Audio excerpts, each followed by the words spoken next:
T, welcome back to my channel and welcome to A Closer Book. This is a series where I talk about 3 of my most recent reads in 2017. My goal is to split my reading kind of evenly between fiction and nonfiction, and some months I get lost on a fiction binge, some months I read a lot of nonfiction, business, science, history books, and some months it's a kind of even mix. In this video I'm going to talk about fiction and nonfiction and a kind of hybrid that is a fictional book with a nonfiction message. So first up, we're going to talk about that hybrid book, and it is The Prophet by Khalil Gibran. This is considered to be Gibran's masterpiece. Can you see it? Okay. So this is a book about a fictional prophet. His name is Al-Mustafa, and he has been living in this city called Orphalese for 12 years.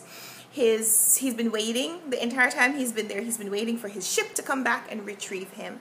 He announces to the town people that he's about to leave, and they ask him to give them advice on different topics. And so the book is divided into 26 topics, and each one is Gibran giving some philosophical thought on that topic. And the topics range from love, marriage, work, children, eating and drinking, joy and sorrow. Almost every theme that you can imagine is covered in one of these meditations, and the pages are filled with things that you can quote and study at length. Take, for instance, the topic on joy and sorrow. That is on page 29. Then a woman said, "Speak to us of joy and sorrow." And he answered, "Your joy is your sorrow unmasked, and the self-same well from which your laughter rises was oftentimes filled with your tears." And then he goes on to talk about the sorrow carves into your being and allows you to contain joy.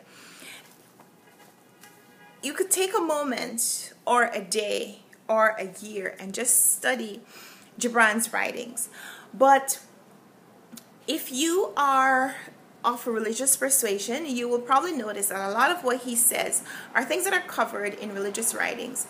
So although Khalil Gibran's name is Arabic, he was born into a Christian family, and you can see both religious influences at work in his writings. This is illustrated edition, and it includes 12 drawings by the author, and they're all variations on the same kind of theme. They're all androgynous nudes abstracted in the same kind of searching pose. Naked, searching, waiting, expectation. So see, they're all pretty similar. Naked,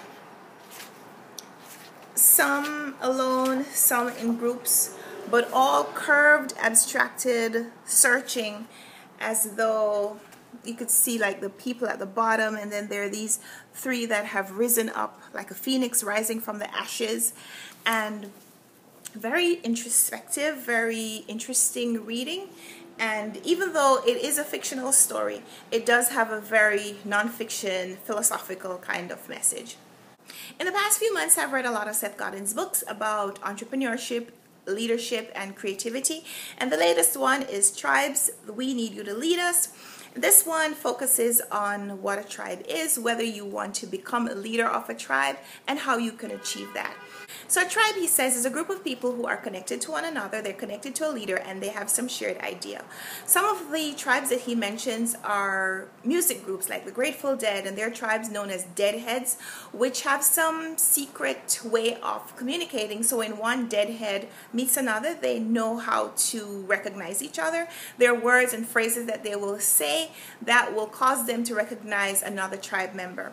Beyonce's Beehive, Lady Gaga's Little Monsters, the Apple tribe, of which I am a proud member, because once a year when the CEO of Apple, first it was Steve Jobs, now it's Tim Cook, when they come out and they talk about the products that they're going to be unleashing, we all gather around our computer screens and we watch our tribe leaders tell us what the new idea is that we can get excited about. And tribes, yeah. The book is targeted at leaders who want to create tribes around their products, whether in a corporate setting or some kind of creative venture. Godin asks questions like, do you want to create a big tribe where your reach is great, or do you want to create a small, well-connected tribe where the members communicate freely with each other. So if you unleash a product, you unleash an idea, the message will spread very rapidly among your tribe members. So in just under 150 pages, Godin asks questions without really offering a lot of answers. And I suppose that is how you write to leaders, because leaders are not people who follow someone else's answers to a question. Leaders are people who hear a question and figure out their own answers and how their answer will impact their own ideas and make their own tribes better. I came away from reading this book more inspired to communicate with my own tribe, and so that alone made the book worth reading. Hagseed by Margaret Atwood is one of the books that I thought would be nominated for a literary prize this year. It did get nominated for the Bailey's Prize for Women's Fiction, even though it's not a book for or about women. Hagseed is a retelling of Shakespeare's play The Tempest. This is one installment in a project that's being done by Hogarth Publishers, where they've taken Shakespeare plays and commissioned famous contemporary writers to retell Shakespeare's work for a modern setting.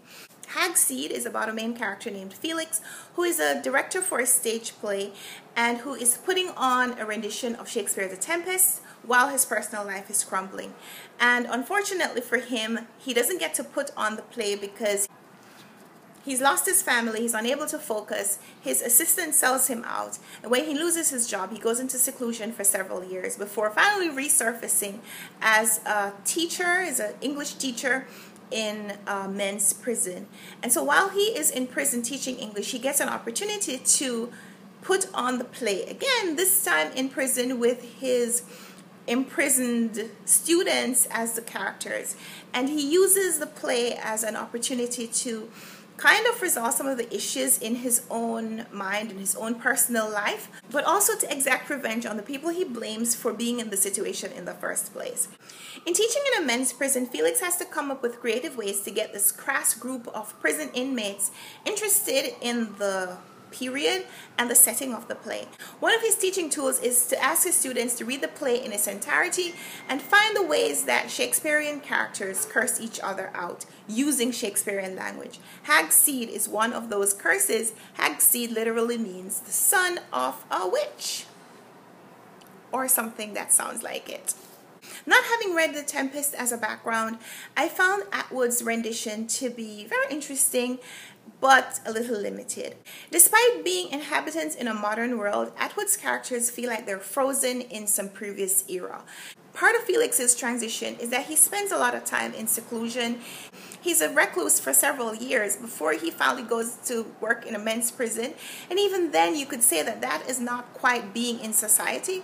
Even where Atwood uses modern references like characters watching YouTube videos and getting tattoos and prisoners being convicted from hacking charges and Google references, even those didn't quite give the story a truly modern feel. And overall, I feel like her retelling sticks a little too closely to the themes of the earlier work and doesn't veer enough from it for it to truly be a modern adaptation. I like the dual windows that Atwood kind of created, using Felix as a character, but also having Felix create his own characters from The Tempest. I felt like that duality really exposed a secondary layer to the work. I thought the fluidity of Atwood's take on Ariel and Miranda also exposed a hidden element as these characters kind of emerge from Prospero / Felix's imagination. So they seem to be one and the same, but also multi-person, dancing around with a kind of schizophrenic characteristic. I thought that that was really clever.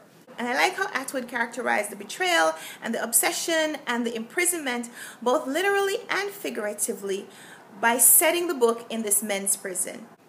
At the end of the story, Atwood, the author, allows the characters in the novel to explore alternate endings for the character that they played in the rendition of Hagseed.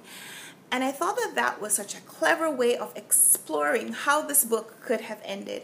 So even if I wasn't altogether satisfied with the way the book actually ended, like I had this framework that I could go off. Here are other ways that this book could have ended, and I could just choose to read this alternate ending and be satisfied. I thought that that was brilliantly done. I didn't like the pace of the book. I felt that it was way too slow in many parts of it. The main characters were very difficult to identify with, and the final resolution of the story was pretty difficult to accept given all the wonderful alternatives that the author had kind of teased me with. So that's the closer book at these 3 recent reads. Let me know in the comments if you've read any of these books and want to chat about them. So thanks for watching this video. Please subscribe if you haven't already, and until next time, happy reading. Bye!